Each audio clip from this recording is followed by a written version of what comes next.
In today's video, I'm going to share with you the most common mistake we see business owners do with their debt.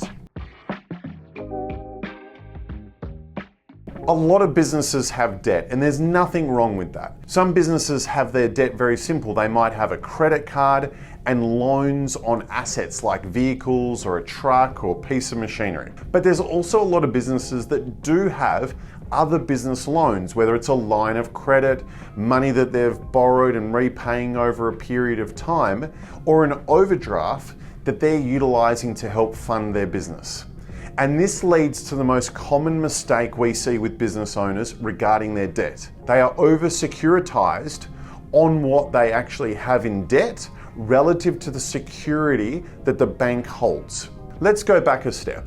Before we talk about what over-securitization is, let's look at debt in a very simple concept. If we have an equipment finance contract for a new car and we pay it off over 5 years, the security is the car and the debt is the 5 years worth of repayments that we're making. Now, what happens at the conclusion of that loan? You make your 60th repayment, assuming we're making monthly repayments, and then at the end of that, the bank goes, well, we don't need any more repayments from you. You've finished your debt repayments. And then it releases the security on the vehicle. That vehicle now is what we call unencumbered. So you own the vehicle outright. The bank has no recourse, but at the same time, you now no longer owe anything to the bank. But what about in the case of a more active, more dynamic type of debt where it isn't just, hey, a bunch of repayments over a period of time when you're going to have a finishing balance of zero? What about things like line of credits and overdrafts that can change in their requirements over time? This is what leads to over-securitization. Now, if you're using, let's say, an overdraft of $300,000 and you have a line of credit of $500,000, you've got $800,000 of potential liability to the bank, even if you're not using the overdraft and you're not using the line of credit at that point in time. What will generally happen, or 99 times out of 100, is the bank will want some form of security over the $800,000. It might be a house, it might be an investment property. They're generally the two types of things they're looking for as security for the amount they potentially or are lending to you. This leads to the biggest problem, is that over periods of time, those assets become more valuable or they request more assets as security over the debt that you have within the business. Going back to the example of $800,000 worth of debt or opportunity with debt, you might have a piece of property that was originally worth $800,000 that was being used as security over that debt. And over time, that asset now might be worth $1.5 million.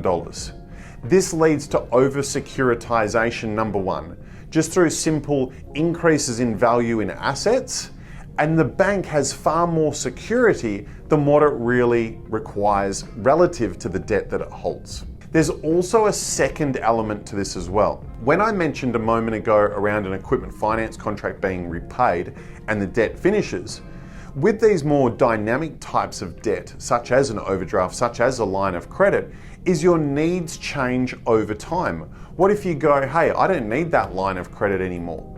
Well, quite often, the bank will close that line of credit or will close the overdraft, or you'll finish the business loan. They will quite often still leave that security as backup or a convenient excuse for them to have security for their own betterment at some point in the future. This leads to the first action point of today's video, is looking at what assets the bank has security over of yours relative to what the debts and the debt limits are within your business. If you're that example of $1.5 million worth of assets being securitized and $800,000 worth of liabilities, it might be worth looking at is there a way, is there another property, is there another asset I can use?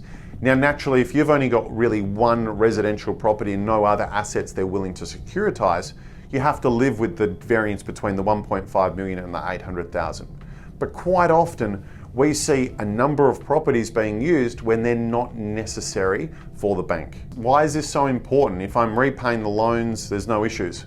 Well, it's really for the rainy day, and also it loses the opportunity for you to do other things if you've got too much security held in assets in other places for the moment comes along where you go, I want to make this investment, I want to buy this business, I have this piece of security that I could use, but it's tied up somewhere else as well. This is separate from another common error we see business owners make regarding their debt.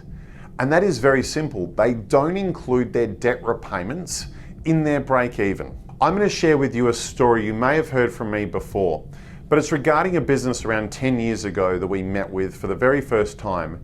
And the business owner was going, I'm around about my break even sales every single month according to what my CFO says. And yes, CFO, not accountant, not bookkeeper.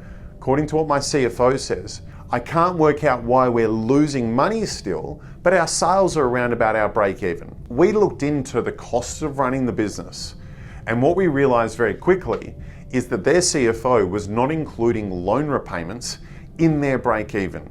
If you're a business owner and you think your break even is $400,000, and let's say you have $410,000 worth of sales in the month, you're going to be marginally above break even. But what if you have loan repayments equal to $40,000 per month?